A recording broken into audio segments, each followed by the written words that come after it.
Hi everyone and welcome to my latest project. I'm installing a dash cam. This is the Street Guardian SG9665GC. It's a very high quality dash cam, and the good thing is it suits the profile of the windscreen, and you can adjust the angle that it views, and it's very discreet.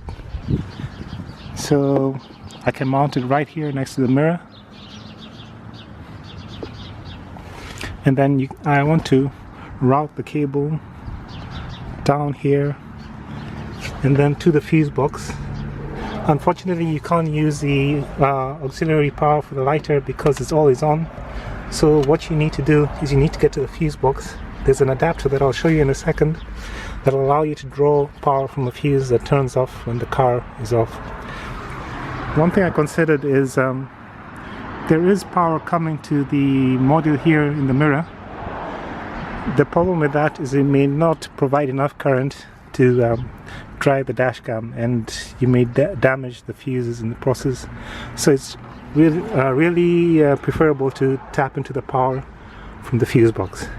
What I prefer to do is I prefer to remove the trim and then run the wires inside there, and you also really need to remove the trim to route the cable through the dash and to the fuse box. Okay, in order to get behind these train pieces, we have to remove them. So in order to do that, all you have to do is just remove the sun visors. There are 4 screws, so 2 for each sun visor that you need to remove. I'll show you in a second. So the sun visor right there.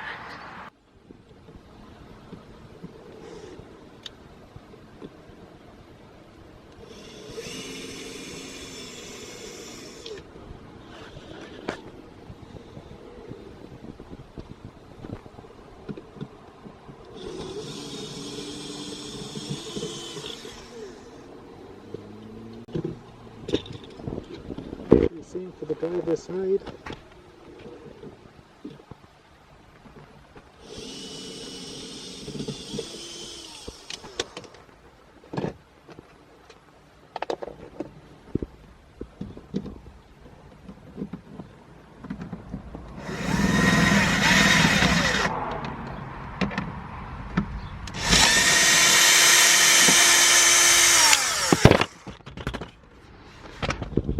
It helps to do this while you're not filming so that you don't lose the screws like I'm doing.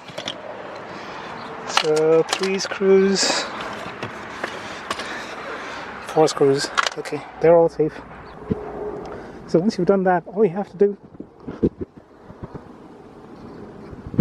let me get around here so you can see better.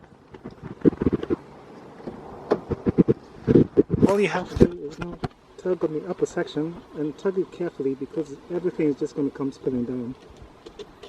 So just tug it, and you just work it gently loose.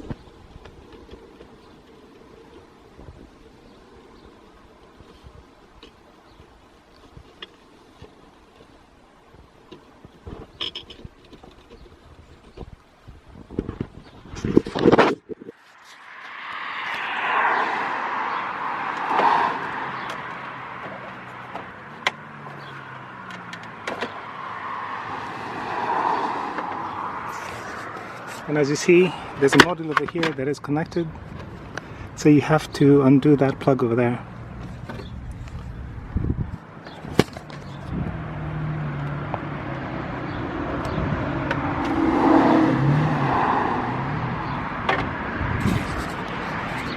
So once you've got that out, all you can do, these side pieces come up very easily.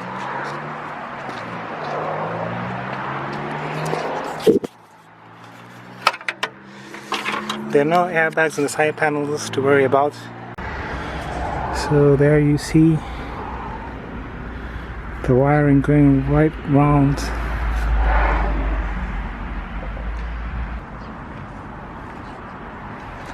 Right, let me go in ahead and install my cable. I got 6 feet of USB cable. Okay, here's the latest. I got the USB cable wrapped around this wiring loom that goes all the way down the pillar. And then what I'm going to do, This is a 6-foot USB cable. You can see this USB end. I got this fishing tool. You can use a coat hanger, and I'm going to try and fish it through here. Using this bottom panel, the one under the glove box, the 2 screws that you remove here, just loosen it there, and then I'm going to try and fish the wire through here. Just to note that this USB cable, the other end is a mini USB right angle, and you can see I'm going to loop it round and it's going to come out from the mirror side. So this one I think is a right angle USB cable. Okay, you can see I'm feeding in the cable. I haven't removed the foam. I've just moved it out of the way so I can access. That seems to be the only way I can get the biggest hole I can get the wire through. So let me feel for it on the bottom. And sure enough, there it comes out from this end. So that is all done. So now I can just pull this tight and return the trim panels.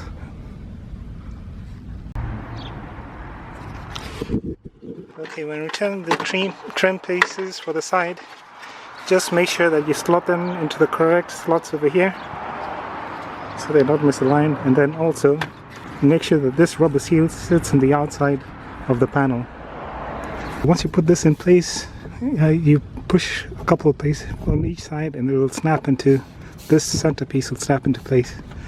So now all remains is to put back the sun visors. Just to know, when you're replacing the sun visors, just look at the way that they are oriented. You know, you'd think that they'll be pointing down like this, but then they actually will be facing upwards. Okay, once you got the wire down here, what you can do is you can lower the glove box. There are 2 tabs up here that are blocking it from flipping all the way down, so you just press up on them, and once you do, put this down for a second, you're able to push the whole unit down and access the fuse box behind it. So all you have to do is now take the wire and push it through the USB cable, as you see over here, and there's a small gap you can get it through there. So now you got access, the USB cable got access to the fuse box area. So the next thing we're going to do is we're going to find a fuse which can feed power off to supply an adapter that will power this USB unit. Anyway, what I'm going to do now before I go to that is I'm just going to mount the GPS unit itself. So there it is.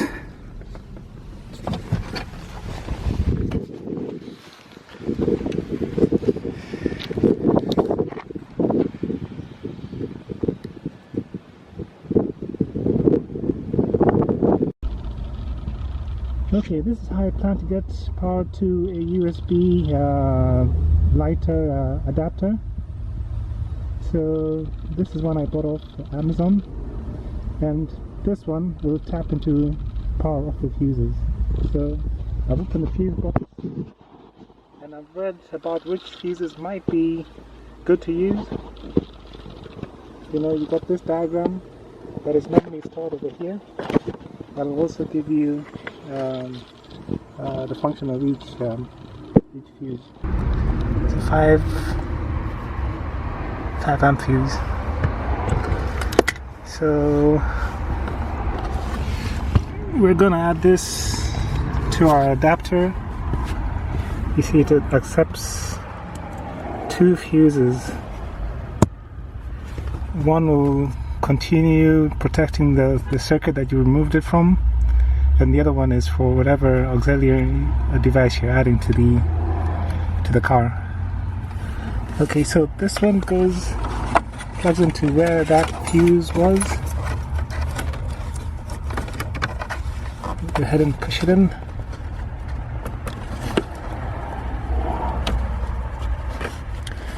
So that's it.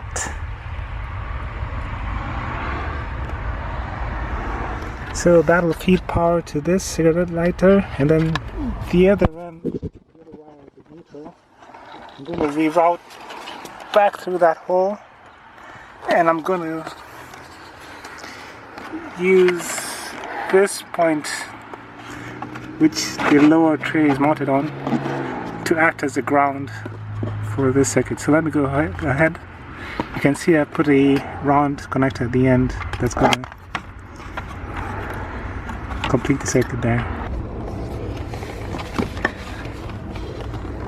As you can see, if you persist, you can get this close to this point. So I'm going to put in, where is it? This clip back over here, and I'm going to use it to help secure this terminal. Okay, looks like everything's sorted out. The panel at the bottom is screwed in with the earth wire. So I got my cigarette lighter USB adapter. So just plug it in here, and then put cable into it. Interesting, I see it has a light, so that means it's powered at the moment. So I might have to find a different socket for it.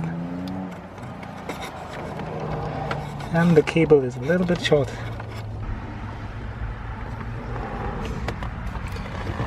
Okay, here's the final installation. The fuse I used was the number 8, which is the mirror adjustment and mirror heating function. The heating is also handled by another fuse as well, but that one turns on with the ignition, whereas the number 27, which I tried earlier, was on even if the ignition was off as well. So a couple of things I'd advise: this cable over here that goes to this cigarette lighter adapter, I found that I needed at least 2.5 feet of wire so that you can maneuver it well. And also the USB cable should be at least 6.5 feet. Mine is 6 feet, and I really had to pull it to make it work, pull it tight. And I really would like another at least 3 or 4 inches on it. So if you can get something longer than 6 inches, 6 feet, that'll be better. So all I need to do now is just screw everything. This acting as a ground point works very well. So this is how the final installation looks like. I've got a tiny USB adapter that's got enough power to power my Dashcam. I've mounted the adapter in the glove box area. I don't really use the glove box anyway. The reason being, if I want the Dashcam to run while the car is off, I can use an external battery and just plug it up there instead of the USB adapter. You can mount the adapter in the fuse box area if you're not going to touch it, so that'll leave the glove box area open. So let's see how it works. So I'm going to start the car.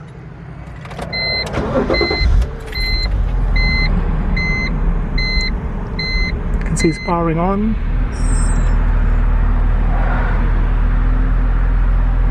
And there you have it.